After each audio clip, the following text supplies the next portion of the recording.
So I want to thank all of you guys who are joining us this evening for this fantastic, intelligent, and dare I say fierce panel of leaders that we have. These women are all past international justices and past chief tribunes for Phi Alpha Delta Law Fraternity International. And tonight, I have the honor to serve as your moderator. For those of you who don't know me, my name is Araj Ahmed. I am Brandeis chapter and Robert E. Redding National Capital Area Alumni chapter, and I'm a senior ethics attorney for the government. I'm going to go ahead and introduce our panelists. We have Shelley Weinstein, who is McCormick chapter. She is a past international justice and past chief tribune, and she is a private practitioner in Encino, California. We have Rhonda Hill, Cole chapter, past international justice twice elected, and she is a happily retired private practitioner whose practice emphasized corporate, contract, and environmental law. We have Kathleen Kitty Maloney, Kennedy chapter, Robert E. Redding National Capital Area Alumni chapter. She is a past international justice and a past chief tribune. She is the associate vice president at a large consulting company focused on discovery and data management consulting. And last but not least, of course, we have Melissa Dewey, LaGuardia chapter, New Hampshire Statewide Alumni chapter, past chief tribune. She is a client billing compliance analyst at a large multinational firm. So let's go ahead and give these ladies a round of applause. I can't hear you do it, but we're going to assume that everyone is very excited to hear you guys speak tonight. So tonight's discussion on leadership will focus on how to develop as a leader in both life and in Phi Alpha Delta. We'll start with a series of structured questions, then open it up to your questions at the end.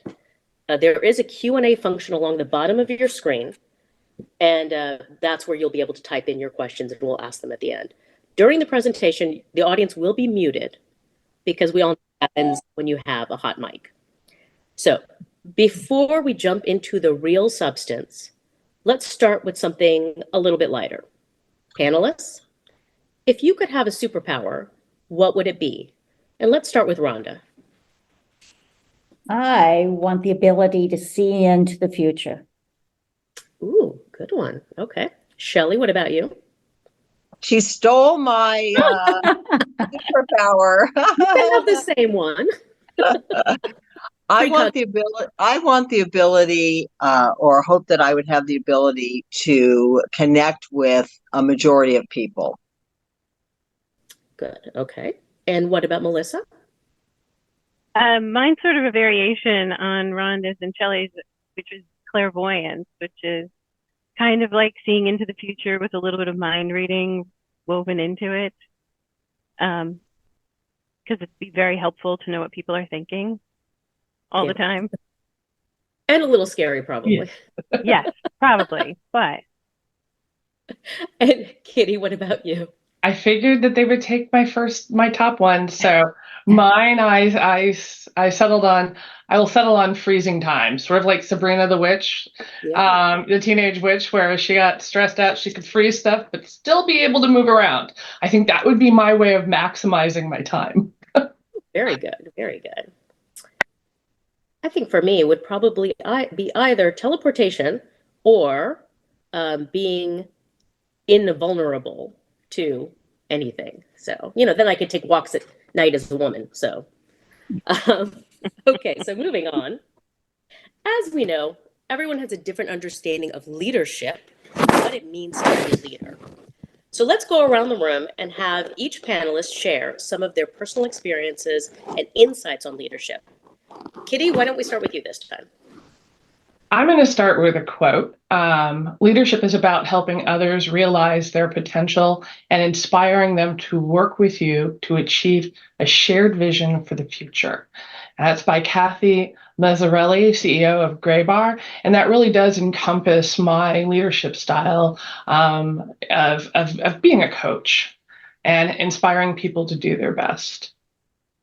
Wonderful. Rhonda, what about you?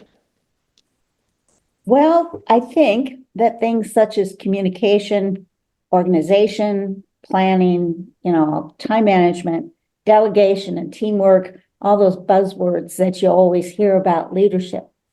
I think they're all important skills to have. And so is accountability, modeling the way. You talk the talk, you walk the walk, and things like that that you've always heard about leadership. But if I were to rank leadership skills, I think that I have to say that an ardent belief in the mission and the vision is the most important leadership skill for me. Belief in the cause and a true passion for the cause. I think that everything flows from that. And more often than not, people are going to see through a less than total commitment to the cause. And I think that's not a good thing. So the ripple effect, I think, of a leader's enthusiasm and optimism is absolutely amazing. Conversely, so is the impact of cynicism and pessimism. Wise words. Okay, Shelley, do you have anything to add? Yeah, I think it's important that a leader believe in themselves so that they can then communicate to others their vision for whatever it is they're trying to lead in. And I think that is really the cornerstone, so that you can, in believing in yourself, you should also be able to understand, as Rhonda said, the mission, and be able to put forth tools to be able to further that goal. Great. And Melissa, what do you define as leadership? When I think of leadership, I think of a quote that's, I believe, been attributed to Rosalind Carter, which is, a leader takes people where they want to go, and a great leader takes people where they don't necessarily want to go, but ought to go, because you need to be able to innovate and see the big picture when you're the leader. And sometimes what you need to do as a leader isn't necessarily the most popular thing, but it requires you then to communicate why it's important. It requires you to be innovative in finding the solutions to the problems and explaining it to everyone else and getting their buy-in so that they follow you to where you need to go. Great. Okay. Well, let's get started now with our structured questions. This first set is going to focus on your leadership styles. So, how would you define your leadership style and what core values guide you? Let's start with Shelley. Well, as I indicated, I think it's important to have confidence in yourself so that you don't have an issue with projecting less than confidence in yourself. And my style is to meet people where they are, to find out what their goals are, and to try to build some consensus as to what our mission is, and then to help guide them by working with them. My leadership style has always been to be very, very collaborative and to include people in the process of leading, mindful of the fact that I am the leader, but also allowing them to spread their wings, so to speak, and to be able to come up with innovative ideas to help the collaboration and push the mission forward. Great. Katie, do you have anything to add to that? Sure. It's really important for people to know their leadership skills. And if you can really do an easy Google search, and if you look at the literature, some say that there are 4 main archetypes, but there are upwards of 11 types of leadership style. And why it's important to know your own is how you will be able to react and address situations, but also how you will be able to work with others. So, for example, I'm a coach.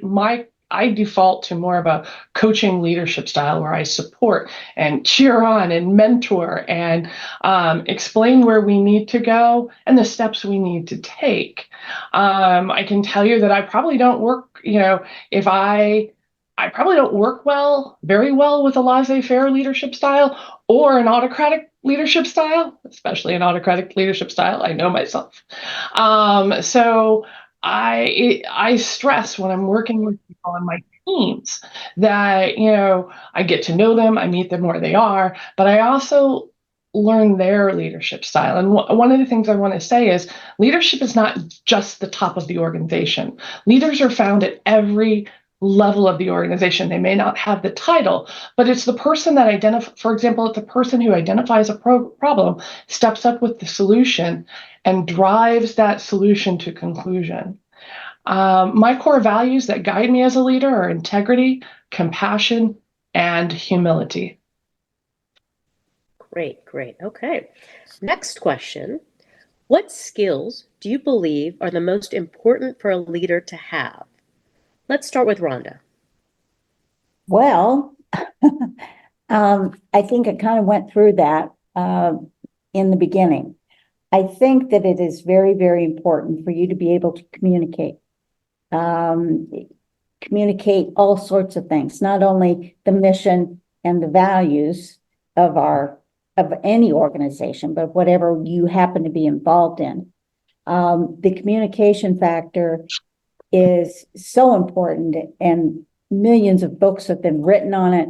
And I find that communication is key to being able to lead, to direct, to recorrect course if necessary. In every aspect that we will talk about tonight, you have to be able to communicate to your fellow members, to your fellow leaders. And Kitty, as you say, leadership comes in all forms and at all levels. And it's not necessarily what you may call it, but it is in fact leadership. So I'd say communication. That's my important skill. Mm-hmm. And Shelley, do you have anything to add to that? Yeah, just following up on that, maybe as a subset of communication is listening. Listen to the people that you are with and hear them. Again, my theme, as you will find out throughout this conversation, is really collaboration. I may be the person that is tasked with being in charge, so to speak, but again, collaborating with everybody, developing leaders in the group that I'm working with. I mean, part of being a leader, obviously, is finding other leaders. So listening to me is really a very important skill, hearing what the people that I'm working with are finding to be important. Wonderful. Okay. Next question. How do you adapt your leadership style to different people or situations? Melissa, you want to take the lead on this one? Sure. Thanks, Araj. So when I think about adapting to different people and situations, I typically break it out into 3 different categories.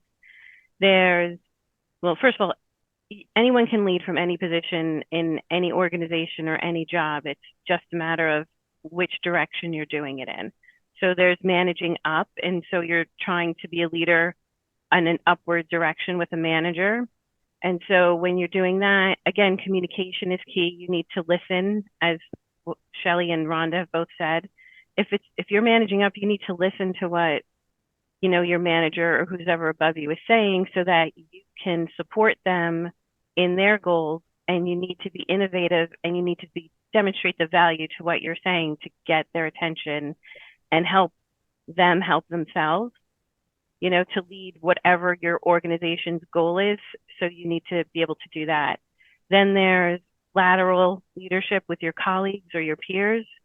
And in that situation, I think the coaching and the mentoring is important. And like Kitty, building on what Kitty said earlier, like coaching and mentoring is so critical. And it's not just something that happens to people who are, your direct reports, or for lack of a better description, below you in whatever your organization is. It's something that happens laterally too, and it's helped what builds teams, is that coaching and mentoring and that shared experience. And again, communication is key in all of this. And then again, for direct reports, it's the coaching and the mentoring and identifying who is the leader and who you can help develop, and providing them with tools and resources to help guide them in their leadership journey. All of those things, you approach people at where they are. I think Shelley said earlier, like, you meet some people where they are. And so depending on where they are is how I personally adapt my leadership style to those people in different positions. Makes sense. Okay. Kitty, do you have anything to add to that? I'm going to draw on my Phi Alpha Delta experience, but it's going to go all the way back to law school. When I came in as chapter justice of Connecticut chapter, we were 35, maybe 40 members. And through a very collaborative effort, we grew to, well, I think I initiated 147 members. And so you move from a small organization to a large organization. And I had a lot of, my board had a lot of type A people on it. And I'm probably the worst type A. I'm very laid back, but I do know how to delegate. And it was getting my board members used to delegating to, and they just wanted to be in their narrow lane. So I had to quickly adjust and pivot to look at my new incoming members, to identify people on who I could pull in to leadership roles, who I could delegate projects to, or if we were hosting an outlining session or managing the outline bank, because back in the 90s we had paper outline banks, but things like that. And also it just naturally went into cultivating the next group of leaders. So it's really sizing up the situation and being nimble enough or agile in your leadership ability to flex. And that's where you look at different, I brought in new people who were not my 4 right-hand and left-hand people. I brought in new members, cultivated them, and found leadership positions for them. And it solved 2 problems. It solved the problem of the growth of the chapter, so a situation where it just expanded, and it then lengthened our leadership ability because we had a larger leadership team. Okay. And that's something that I'm sure that if any of our listeners are students right now or, chapter leadership, that's a really good takeaway for them. So moving on to the next question. What is your favorite part of being a leader? Shelley, do you want to take this? Sure. My favorite thing is to watch other people grow and to mature in those roles. Like a parent, for example, I have a young daughter that many of you have met, and it's been such a joy to watch her grow and develop. And so much like a child, and we always think of our members as we're officers as kind of our kids, so to speak, it's wonderful to see the development of leadership skills in other people that you're mentoring, that you're coaching, that you're interacting with over the course of a project or a period of time in a job position or something of that sort. But whatever the reason that you're with this person, it's wonderful to see, or people as a group, it could be a team effort, whatever. It's wonderful for me to see that growth and the realization that, they don't have to be the followers. They can come up with the ideas. They can mentor other people. So passing those skills along is just really a tremendous experience. Wonderful, wonderful. Okay. Have your experiences as a woman shaped how you lead today? And let me give this one to Rhonda. Thank you. Early on, I guess I was fortunate enough to have parents that told me I could be anything I wanted to be. I think that's the job of a parent, to tell you things like that. But then I went to law school, and that was an eye-opener. As a woman, I think we face a lot of doubt and cynicism that we are somewhat inferior in our abilities to succeed as a lawyer or succeed doing anything. I think it comes at you from all directions. It comes at you from males and females, professors, male friends, whatever. But I found it most difficult to take the cynicism from a fellow female law student. But I quickly learned that the proof is in the results. Tenacity has served me well. I think that you have to find what your strengths are and keep doing what you do best. And I think that's true for whatever profession you're in, whatever your job is, or if you don't have a job, be the best you can possibly be at whatever you are choosing to do. That is what is going to, I believe, counteract any negativity towards females. So it has shaped how I lead today, in that I find that I tend to gravitate a little bit worse or stronger, not worse, stronger towards females, because I think that is somebody that I can help with leadership. And that is someone who probably needs it more than the nearest male. So that has shaped a little bit of my leadership philosophy.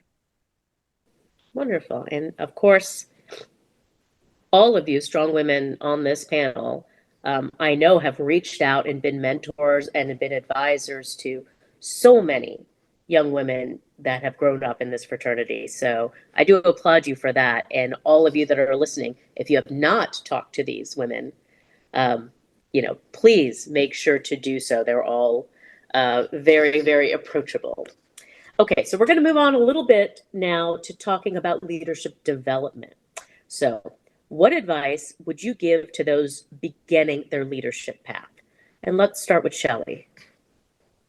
Well, borrowing on some of the other themes that we've talked about, I believe that in mentoring or coaching someone who is moving into a leadership role, it's important to listen. It's important to understand your limitations. It's also important to understand the mission that you are trying to pursue, whatever it might be. And really, for me, the theme is listening, hearing people, hearing what it is that we're trying to achieve, and working together to achieve that goal. So believing in oneself and listening to others are really the two key areas that I would focus on as I begin mentoring someone in a leadership role. Okay, and that dovetails nicely with our next question, discussing mentors, coaches, champions. How do you find them? Kitty, you want to take this one? Yes. First, I'm going to start up and saying you need more than 3. Mentors, coaches, and champions should be separate people. The same person can be in that role at different points, but how you go about them and finding them, they're all around you. And, as I said, a mentor is, that advisory pool and building that advisory pool. This is what I've done over my life, my professional career. These are the people I may not talk to all the time, but I keep in touch and I keep them aware of what's going on in my life, professionally, personally. And these are the people I seek out when I have questions. I need a sounding wall. For example, many of you on this panel are people that I have in my advisory pool and seek out guidance from time to time. And you will know, and intrinsically, you will know a person you click with and you value what they say. But let me, I threw out mentor, coach, and champion. The mentor is the one who gives you advice and expands your network. Your mentor may be actually a very good person to help you build your advisory pool. Your coach is someone who is willing to dedicate time and effort to help you improve. That's usually somebody in your law firm, in your industry, in your organization that can build. But it can also be somebody, if you want to transition into another field or another role. It could be somebody in an adjacent industry. And then champion. The champion is the person who opens the doors for you. The champion is the one that pounds the table on your behalf in rooms you're not in. And I really did not experience professionally championship until I came to my current employer. And I thought I knew what it was, but actually having a couple of champions that pound the table for me and push me forward, push me into the opportunities that would not normally been available to me, it makes a huge difference. Thank you for that. Okay, next question. How do you deal with failure or with unexpected hurdles or roadblocks? Rhonda, do you want to start? Sure. Breathing helps. And I say that because I think it's useful to try to concentrate on those results that you want.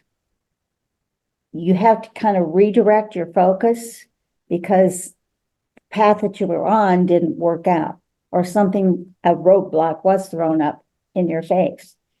But redirect your focus and concentrate on the results that you want. Get out of the trees, so to speak, so that you can see the forest. And often taking a step back will allow you to regroup and look at your options with the best results that you want. Great leaders, to me, understand the value of the KISS principle. Keep it simple, stupid. And I think when you're hit in the face with a roadblock or a failure, that is the time that you reach deep and come up with effective leadership skills of creativity and flexibility. You can't do it alone either. So ask others to help. People take a stake in the process when they are part of the process. So that is the time when you're facing a failure or a roadblock that you ask other people to help. You get some help and you get some fresh perspective along the way, and suddenly that failure doesn't become quite so big, bad, and ugly. Great. Melissa, what are your thoughts on this? Well, Rhonda took a lot of my answer to this. Well, that's fine. Okay. I mean, I think it boils down to 3 words. Learn from it is the big takeaway from whenever you hit a roadblock or a hurdle. Figure out why it failed. If, ask your advisory board or your advisory council, however Kitty, referred to it, like get input from people outside of, that were involved in whatever it was you were trying to do. Get the input from your stakeholders as well, but get some outside fresh perspective. And always remember, there's more than one way to get to the same place. Living in New Hampshire, we have a lot of hiking trails here, and, there's always multiple trails to get to the top of a mountain. Some of them are a lot more difficult than others. And sometimes choosing the easy path doesn't work for whatever reason. And so you wind up taking a harder path to get to where you want to go. But you have to talk to people who've been there before and know to get that perspective. And I think the same thing applies to your successes as well.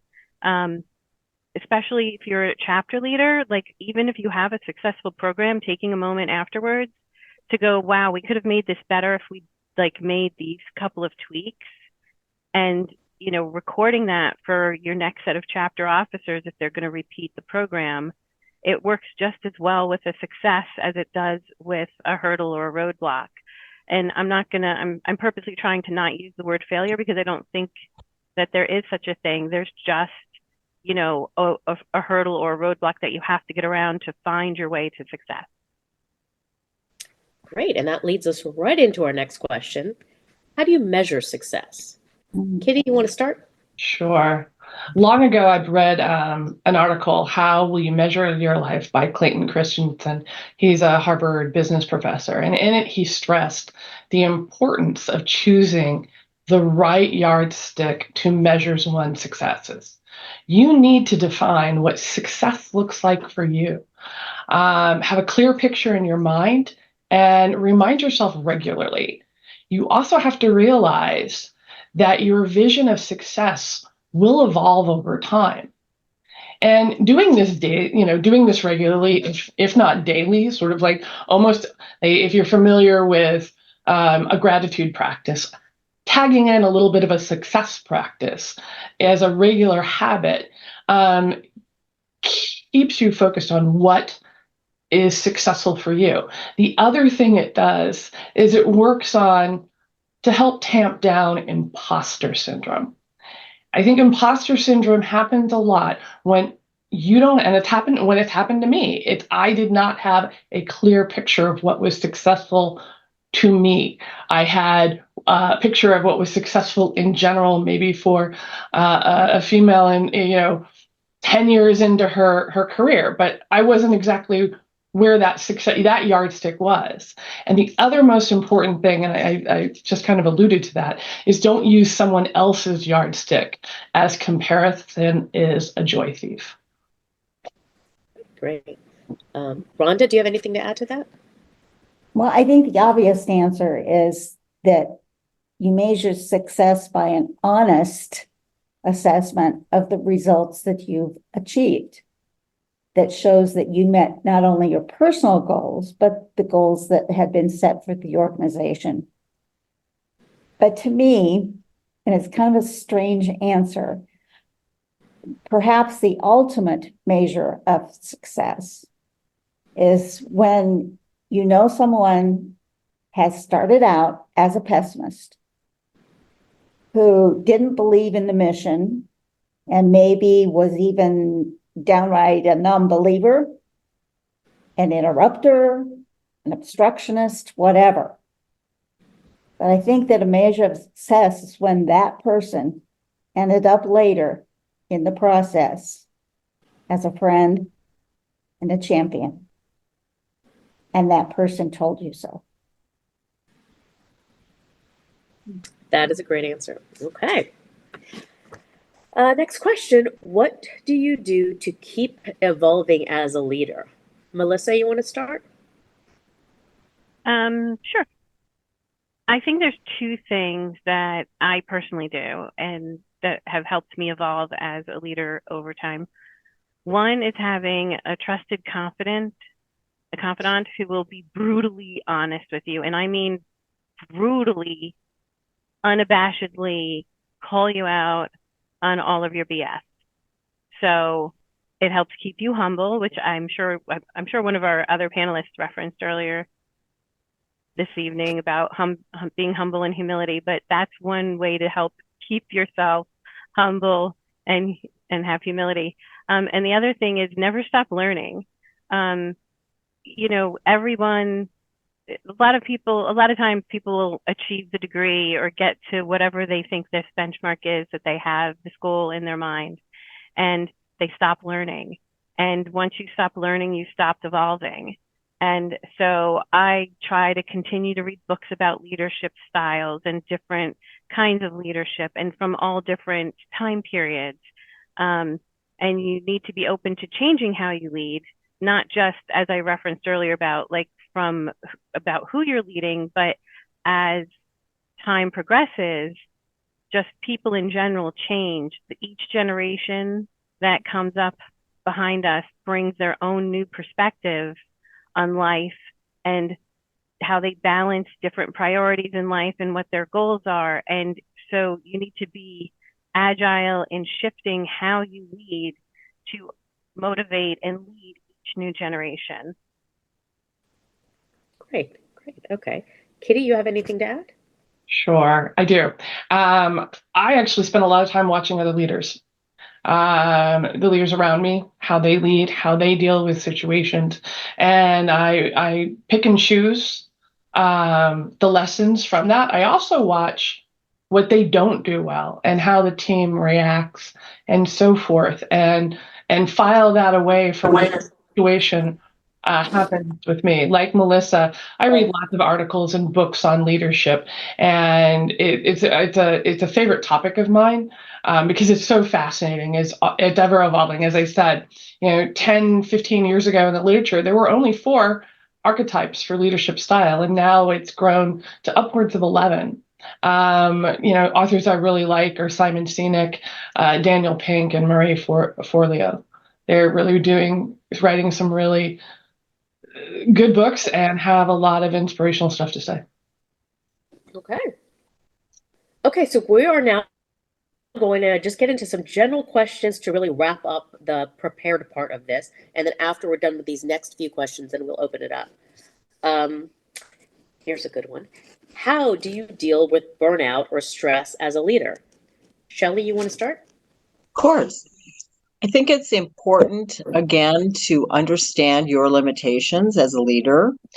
You, of course, have to have confidence in yourself, but you have to have a good work-life balance and not delve 100% into a project to the exclusion of your family, your friends, your social life, your life at home by yourself, if that's what you choose to do.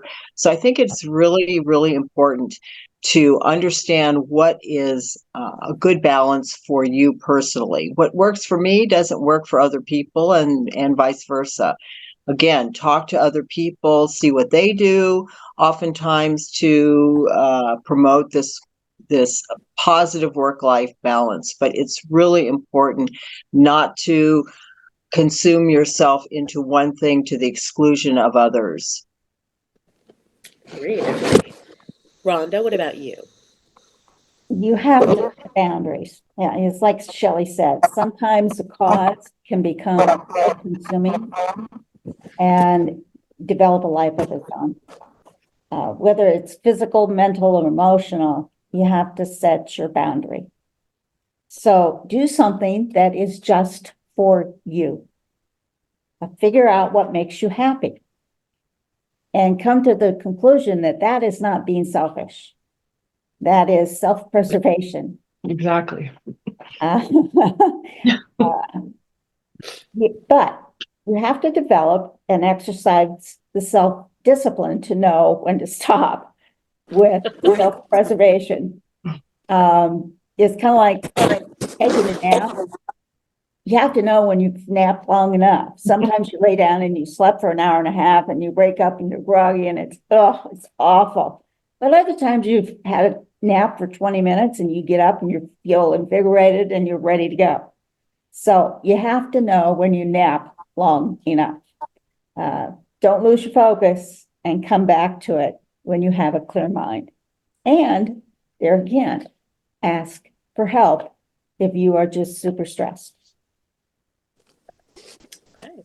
Kitty, anything to add? Sure. I mean, reinforce the boundaries. And one thing is, I set and honor. And the most important thing is honor the boundaries you set for yourself. So I'll give a perfect example. During my day, I schedule little mini breaks throughout, and they're on my calendar. And if somebody needs me, and they have to explain to me if they need to schedule during it. The reason being is I can have back-to-back calls. And next thing you know, it's 3 p.m. And then you're feeling incredibly behind. So I use in my schedule these 10, 15 minute downtimes as really just kind of to pump the brakes. And it may just be one that I stand up, and I do have a standing desk, so I still find myself sitting a lot. I will get up and leave my work area, and I'll go outside if the weather is nice and just take in the fresh air. The other thing I do is on Sunday nights, I plan my week. I use a modified bullet journal strategy where I have a page with, every day of the week on it, and on the other side, I put my to-do list, and everything goes in there. Because if I don't do that, I will forget something, and it's normally a personal thing. But I do it on Sunday nights because for me, Sunday is a way just to really get a start on the week. And if I do it on Monday, I can feel completely behind. So it's really, setting boundaries, mastering your schedule, and knowing yourself. Great, great. 3 very, very solid answers. Okay, next question. What are some misconceptions about leadership that you want to clarify? Melissa? So I think one of the biggest misconceptions is that leaders don't have all the answers all the time. And that part of being a leader is knowing what you don't know and either asking where to find the answer or knowing who to go to find the answer. And it's sort of that self-awareness of what your blind spots are and what your weaknesses are, which I believe Shelley or Rhonda mentioned earlier. And also knowing that sometimes being a leader means doing the right thing for the mission or the goal or the organization, but not necessarily the popular thing. But also part of being the leader is to explain to membership or whoever else, who the other stakeholders, about why it needs to be that way and get their buy-in. So those are 2 misconceptions I think that a lot of people have about leadership. Okay. Shelley, anything to add? Yeah, just in terms of some misconceptions about women versus men in terms of their ability to lead, and pigeonholing women into certain leadership roles versus pigeonholing men into certain areas where they would say, for example, that a woman isn't capable of being in charge of a team dealing with X or Y subject. I think that those misconceptions are dangerous. But before anyone should step into an area that they're going to lead in, they should definitely know the subject matter and be able and feel comfortable enough to be able to lead in that area, so that we don't continue to solidify those sort of stereotype misconceptions about what women can do versus what men can do. Because as we all know, there are many things that women do right, and there are many things that men do right. And sometimes we can both agree or disagree about what those subject areas are. Okay. Next question. What is a funny or unusual thing that happened to you, and how did you handle it? Melissa? This isn't necessarily leadership related, but it is life related. So when I was very young, after college, but before law school, I was interviewing for a paralegal position at a law firm. And towards the end of the interview, the partner I was interviewing with looked at me and said, "You know what, honey? You should go get yourself a job at a big midtown firm and find yourself a nice young junior associate and get married and settle down and have a couple of kids," in the middle of an interview. Career Services doesn't prepare you on how to answer questions like that during mock interviews.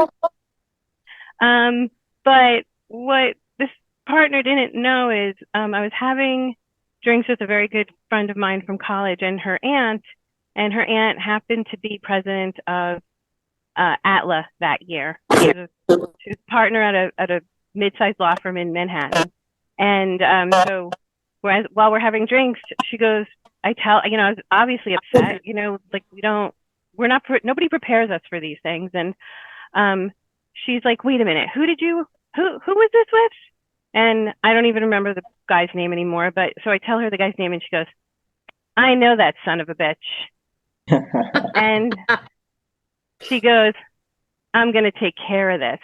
And unexpectedly, I found my champion. Like, I didn't know that I had a champion. And by virtue of this, terrible experience, I found a champion. And a couple of months go by.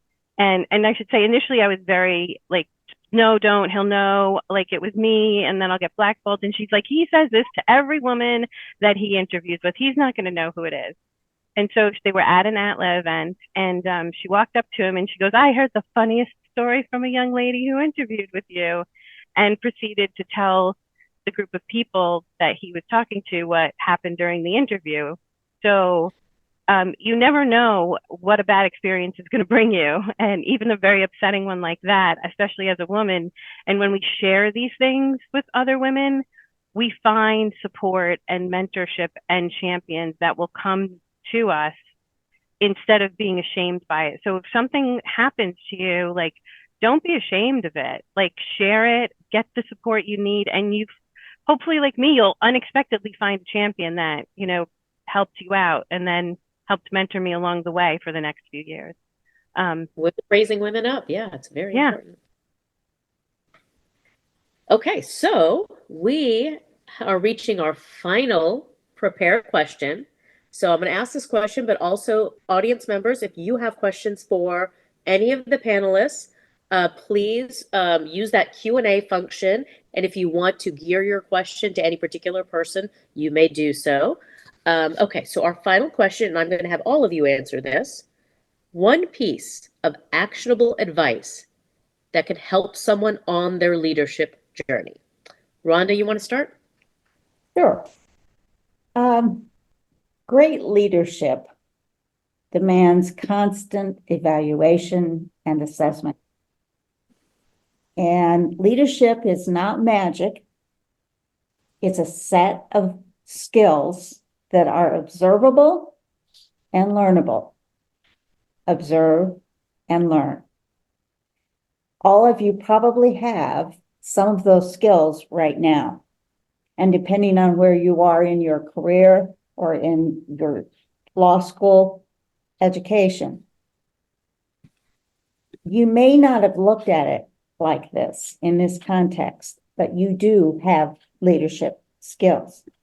So hopefully this evening is what you have learned will help you identify what some of those skills are and put names to them so you can work on perfecting them and applying them to whatever circumstances you choose. Keep working, and it's true. The old cliche is true. You never stop learning. Agreed. Kitty, what about you? What is your advice? Embrace being uncomfortable. That's where growth happens. Build your resistance, because that will get you through uncomfortable parts as you grow. Build your network, find your advisory pool, and finally, you are enough. Believe it. Great, great. Shelley, what about you? What is your advice? Following up on what has been said, the most important thing, I think, is to believe in yourself and have confidence that you can do whatever it is you have decided to set your sights on, whether it be as a leader or just in your job, in your family, in whatever organizations you may be volunteering. And also, don't give up. If you stumble, that's okay. That's, as has been said, that's where growth comes from. So embrace all of that and be aware of the fact that that is going to happen. No one is perfect, or very few people are perfect. And you are going to have experiences where things are challenging, but that's great. That's where growth comes from. So expect that, embrace that, and never give up. Wonderful, wonderful words. And Melissa, take us home. I'll take us home by starting at the beginning. The most important thing you can do is take the first step. Look for that first leadership position. It doesn't have to be on the top of the mountain. It just needs to be the first step. And until you take that first step, your journey doesn't begin. So, you know, with everything else that all of the other panelists have said, that is, you know, your second, third, fourth, 100th, 1000th step. But until you take that first step, you're never going to get to all of those other steps. Wonderful, wonderful words from all of you guys. Okay, it looks like we have a couple of questions. So first question, how can I get involved in leadership positions within the fraternity? That is a great one. Anyone want to take a stab at that? Well, I was going to say, I'll take that one. I believe if you go to the website, Yes. there is a list of open leadership positions listed there, such as district justices. I know in the past that this past biennium, the International Justice put out a call for open positions and asking for applications for various open positions. So if you're interested in getting involved with the fraternity in a leadership position, go to the website and see what's posted there currently, but also watch your email, watch the social media feeds for announcements of when they're looking to fill leadership positions. I'm going to also tag and borrow from what Melissa said just on the very last. Take that step forward. Raise your hand. Look for someone, even if it's taking on, like I started off as the 1L rep for my first year class. And I was kind of a little bit goaded into it, but I was like, okay, sure, let me try it. And, quickly raised my hand for the next task. And then I got a little ambitious and said, I want to be chapter justice. And everybody's like, you can't, you're a second year. And sure enough, I took the step forward. But it's once again taking that first step, and it doesn't necessarily need a title. It can be getting involved in a number of the missions of the fraternity, none of the projects and missions of the fraternity, and looking for ways to help out. And you other leaders will see you and mentor you to the next step. Great. Certainly, I think if I could just add something really just quickly, is to contact your local district justice or chapter officers, depending on where you are in the trajectory. If you're in law school, obviously, be active in your chapter, but also work with your chapter justice. Call the executive office. They may have things for you to do. So never be afraid to ask, because we're always looking for people to help. And there's positions at every level, again, within law school, outside of law school. Even if you don't want to take on a big role like district justice or be on the international board, you can be an alumni advisor for your law school chapter. You can help plan, events at the district level that don't necessarily mean you have to have a big fancy title. If you just want to get started, meet people, and see what the opportunities are. Okay, let me add one last thing. A huge way to get involved, come to the convention that's being held this summer. Either as a delegate from a chapter or just come as a member. And you'll learn all kinds of things about the fraternity and the opportunities that it provides. And I would also add to that is if there's a position, say you want to be on the International Executive Board, go up and talk, or the International Tribunal, go talk to the board members, go talk to tribunals, past board members, past tribunal members, and most times they're very willing to talk about the experience and what you need and what attributes are beneficial for each position. I will fully say that if somebody, I didn't quite believe it when I went onto the tribunal about how isolating, and it used to be. The tribunal is now, because of the shift in our documents, much more active in our day-to-day affairs and events of the fraternity. But when I was chief tribune, it was isolating. And had I fully understood that, I'm not sure that would have been the path. I'm glad I did it, but it taught me, one of the things that taught me that led very well to being a board member was sitting back, listening and observing and keeping my mouth shut. Okay, looks like we have a couple more questions. From our beloved sister, Lindsay. Have you found it helpful to have coaches or mentors in non-legal industries, such as business or health? If so, what industries were the most compatible? I'm going to go with yes. I have at least one person that I keep on my quote unquote advisory board that is in the financial services industry. There's probably a couple in the financial services industry, if I'm being honest.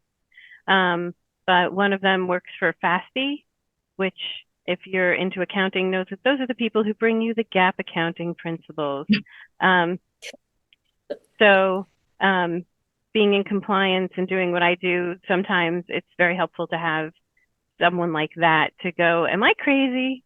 Or like, why are you guys doing this? Or it just gives a different perspective that isn't the lawyer perspective. And I think that's true of any industry, of having people who aren't in the legal industry to get that outside perspective that we referenced earlier is incredibly helpful to have as a coach or a mentor or on your advisory board, because we get so we put blinders on as lawyers and we can't see the forest of the tree sometimes. So getting that, like, wow, you lawyers, you're all kind of messed up perspective is very helpful sometimes.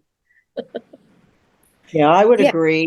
I would agree, because you can't be so isolated. You need to have information from other people that have expertise in areas that we don't have. So I think as a leader, as even in your own profession, you should never be so isolated to think that you know everything about everything, and to be willing to ask questions and help from other people who have more expertise than you do. Same thing with just finding strong women leaders in all aspects of your life, I think help all of us. Because yeah, it's not just your legal profession, it's general leadership skills. When I worked at the Department of the Navy for many, many years, a lot of my my mentors and my champions were some of my clients. I mean, just senior folks at the Department of Navy who happened to be women. Not all of them were, but you just learn a lot from seeing their experiences that were so very different than my experiences growing up. And I would say, just to add on, not only other industries, but disciplines within industries. Like, for example, project management transcends industries. And project management, if just sharpening your project management skills and finding a very good project manager to team with will improve you as a leader, will improve you as a professional, but will improve you as a leader. Okay, looks like we have one more question, and then after that, we'll just do a quick wrap up.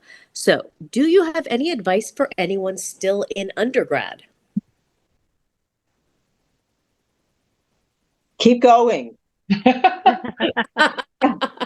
I was going to say pace yourself. I'm going to say is whether you're choosing law school, whether you're choosing a graduate program, whether you're going into the workforce, maybe taking a gap year, know your reasons why. Law school, business school, any graduate program is an expensive, it is an investment, but it is an expensive one. Know your reasons for going. Seek out mentors, seek out coaches, seek out people who are at the school or doing at the school you want to go to, doing what you want to, and have real honest dialogues with them. Have a passion for what it is you're going to go do. Have a passion for it. And don't just jump into a profession because you think, oh, at least I'll get a job. I might have been a bit of an extreme case. I took 7 years off between undergrad and law school, but I had no idea I wanted to go to law school. I just wasn't sure what I wanted to do. So it took 7 years of retail management. I started as an hourly worker at Barnes & Noble and worked my way up to management. But that path of being a retail manager led me to law school, led me then into employment law because I lived it. So if you take the time that you need to figure out who you are as a person, because you're still, most likely, I don't know, but if you're an undergrad, you're still probably a little bit young.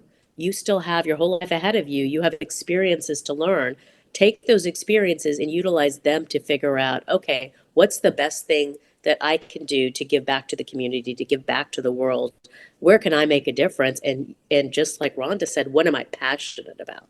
And hopefully that is a job then you'll love, or, at least not hate, but you will enjoy and you will be fulfilled doing. Other thoughts? As an undergrad, your whole life is ahead of you, regardless of how old you are. And so don't rush. Really, as Araj said, take the time to figure out, and it's okay to take time, because even if I've heard people say, oh, I'm, X number of years old and it's too late for me to do this. Why? If it's something that you like and you only do it for a year or 5 years or 10 years, what's the difference? Would you rather do something you don't like for 20 years or 25 years? Enjoy your life. Again, it's that work-life balance. Think about what you want to do and take your time. Give yourself that benefit. Give yourself some grace in that regard. Okay, and Chelsea, you're very welcome. So, okay, let's just do a quick wrap up. And if anyone has any last minute questions, I'll double check. But couple of key takeaways. So, acknowledge the importance of knowing your leadership style and what core values guide you. The importance of continued growth as a leader. Learn how to find and cultivate your advisory board. As Kitty explained, it's not just, one person can evolve over time, but it's important to surround yourself by mentors, by coaches, by champions, people who can fulfill different roles. Embrace failure. Failure in and of itself is not a bad thing, but not learning from your failure is tragic. And obviously, setting and respecting your boundaries, it's essential for preventing burnout and ensuring your personal well-being. So hopefully you have learned a few things. You've gotten to know us better. You have folks you can come and talk to if you have questions, if you want to reach out to any of us. I want to thank the panelists. You guys were fantastic. Shelley, Rhonda, Kitty, Melissa, you guys are wonderful leaders. The organization is so lucky to have you all. So that is about it. I want to thank everyone for taking the time out tonight to participate in this. And we hope that you all keep in touch. And that's it for us. And lastly, thank you, Araj, for moderating. I really appreciate it. Yes. Of course, ladies. Thank you all. And I'm going to hit the end button now.